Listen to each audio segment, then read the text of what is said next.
Hello, my name is María Ramírez. I'm in third semester of UPB, and with my classmate Susana, Restrepo, Alvarez, we're going to expose this article named Characteristics and Functions of cathepsin L3 from Schistosoma Japonicum by his authors.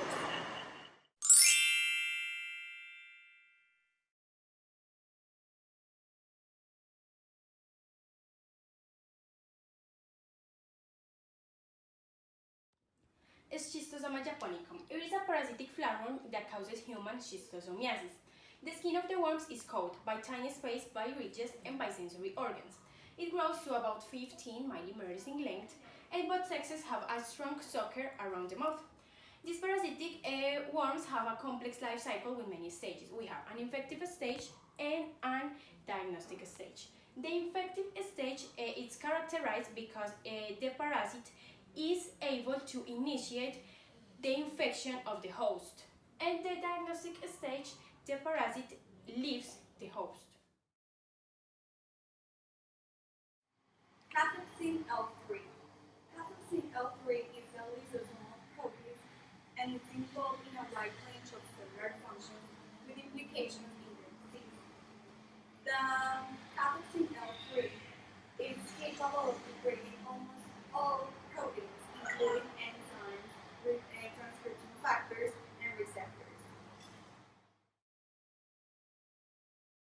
The objective of the article is we characterized SGCL3 and detect its effect as a possible vaccine in vivo and in vitro. Methods: molecular cloning and protein expression PCR. The polymerase chain reaction is used to make many copies of a specific DNA region in vivo. PCR relies on a thermostable DNA polymerase and requires DNA primers that are specifically designed for the DNA region of interest. This was used to amplify the SJCO3. qPCR. The quantitative polymerase chain reaction is based on a dye which is usually green. Fluorescent labeling allows the quantification of amplified DNA molecules, employing the use of a double-stranded DNA binding dye. This was used to collect PCR data and to detect the messenger RNA and protein expression level of SJCO3.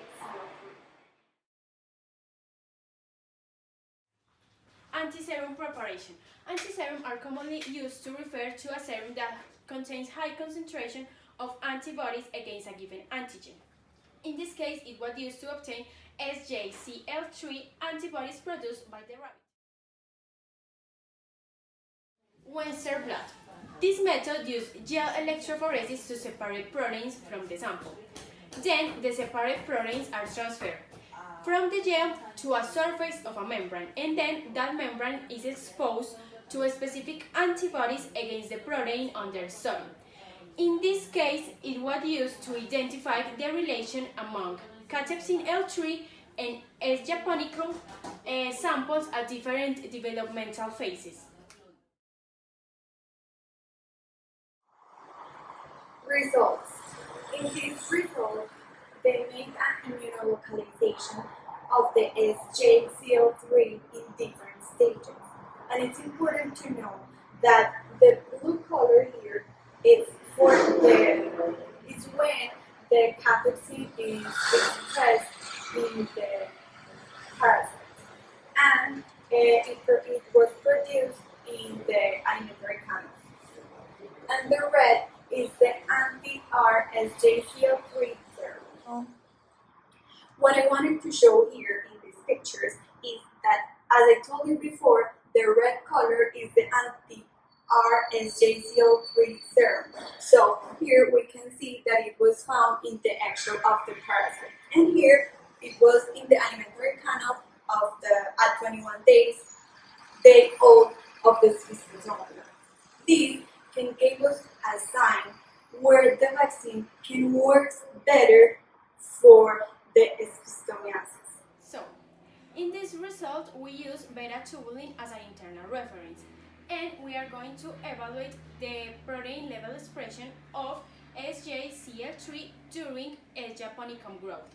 So, we can observe that the higher SJCL3 production was in the egg, in the female and male adults. The C is a PCR. We are going to use it to know the weight of the gene that codes for the protein. So, we can see here that the gene that codes for cathepsin L3 is around 1000 of base pairs. Yes? In the D, we are going to see a SDS page. We are going to use it to measuring proteins. So, in the 1 is cathepsin L3 before a culture, and the 2 is cathepsin L3 after a culture, the 3 is a supernatant, and the 4 is an insoluble sediment. So, we can see here that the presence of cathepsin L3 in bands 1 and 2, with a weight of approximately 38 kilodaltons.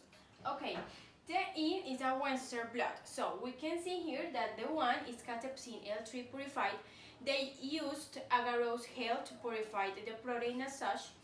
The 2, 3, and 4, they wash it, so it's like a dilution. And the 5 is cathepsin L3 purified as well. So we can say that the bands 1 and 5 are purified cathepsin L3, and 2, 3, and 4 are washing fluid. Now I'm going to tell you the opinion of some scientists that show why they were in agreement with this study. You said, in this study, the expression and location of SJCO3 were different during the life cycle, supporting the hypothesis of functional specialization. Schistosoma Japonicum eggshell is characterized by a hard protein composed of quinone protein. Therefore, once the eggs are released by the female, the eggshell is the first and direct site of exposure to the internal environment of the host. The eggshell itself can be recognized by antibiotics and is involved in the immune responses of the host. Eraki says, schistosoma segment is very important to interact with the host's immune responses. The conclusions are, through the application of molecular biology solutions such as vaccines, for certain diseases can be obtained, as demonstrated in this study with schistosomiasis. Cathepsin L3 may be a possible antigen to achieve immunization of the people and achieve control of schistosomiasis in the countries more affected by it. And the last one is, the study used with immunolocalization was vital to specifically understand the expression of cathepsin L3 in different stages of the parasite.